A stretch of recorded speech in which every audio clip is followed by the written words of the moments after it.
So HBO Max is coming out with an ad-supported option. How much will it cost, and when will this new plan be available? Well, me and Poochie are going to be talking about this in this video.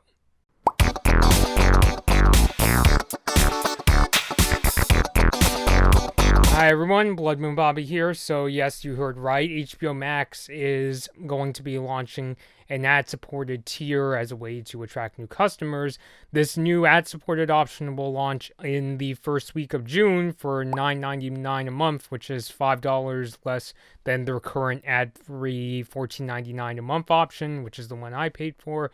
And this plan does include most of HBO Max's content, including original series as well as content from many of Warner Media's many other brands like TCM, DC, Adult Swim, and Cartoon Network.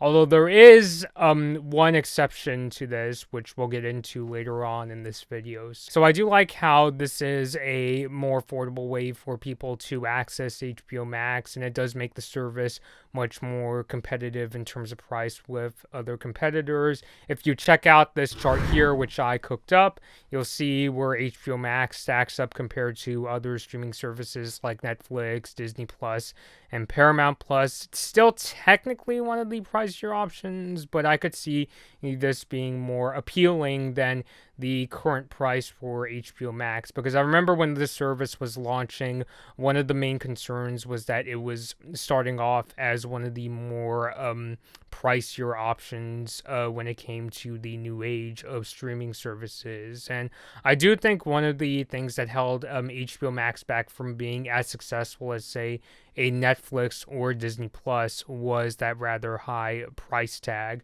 which I'll also talk about how I personally feel about the price itself and why I felt it was worth it to pay up for that price. I hope it's not going to be a case where it's like Hulu, where I've seen on Hulu sometimes where I'll start watching a show and there will be like 2 or 3 ads I have to get through first before the show begins. Or the other night I was seeing my sister and dad watching YouTube and their show got interrupted halfway by some ad that just came completely out of nowhere. It wasn't even a case where it was like a YouTuber saying, "Oh, this video is brought to you by the sponsor." It was just the video stopped for a second in order to introduce an ad. So I hope it'll be like reduced in a sort of way where it's like maybe they'll put like an ad like at the beginning or end. Hopefully not in some sort of way that's gonna like try like really test the patience for the viewer, because I know there are people out there who are really like, can't stand it whenever these ads come up and just want to get to the content.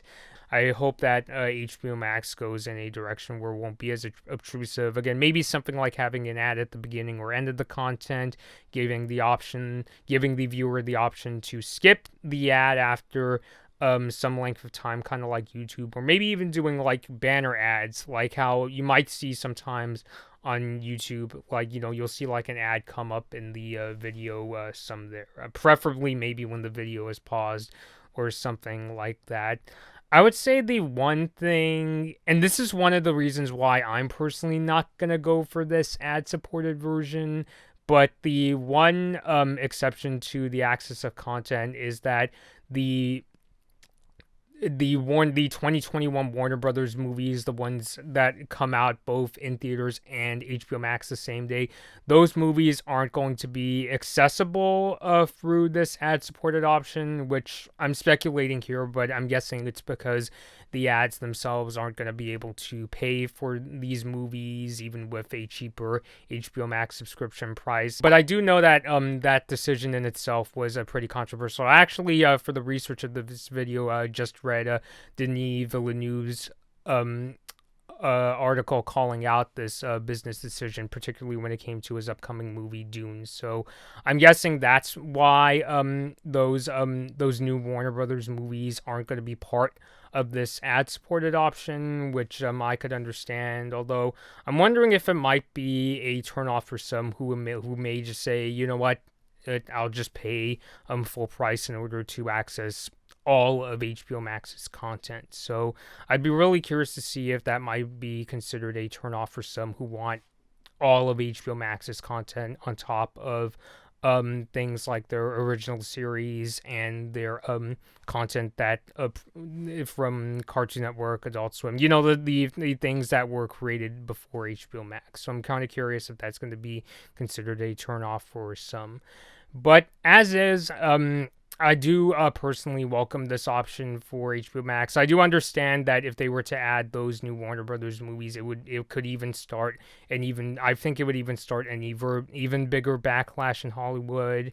And as is, what I will say is that if you don't want to check out those new movies or you're not interested in them, if you do like Warner Brothers content, like their movies, or you want to watch a lot of Cartoon Network reruns or Adult Swim reruns, then I would say HBO Max is a good choice. Me personally, I went with the more expensive option when it first launched. One, in order to check out content for this YouTube channel, just like how I reviewed both Close Enough and yeah, another show that was rather intense. But yeah, but I could definitely see people, especially with how fanatical people can be. I could see people looking at this cheaper option saying, you know what, I may not get those 2021 Warner Brothers movies, or some may not even want to support them due to the controversy, but I could see some people being like, you know what, maybe I won't get those movies, but I really, really, really want to see Close Enough or Infinity Train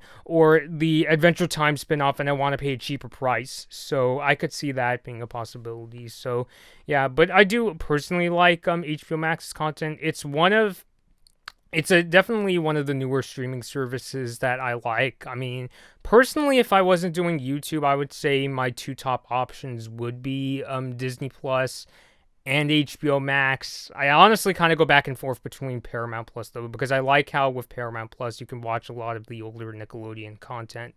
But yeah, those three streaming services are the ones I tend to like the most. So yeah, there you go. That's the news of HBO Max's new ad-supported option. Let me know your thoughts down below. Are you planning to sign up for it? If you're not an HBO Max subscriber, is this option going to make you consider signing up for those service?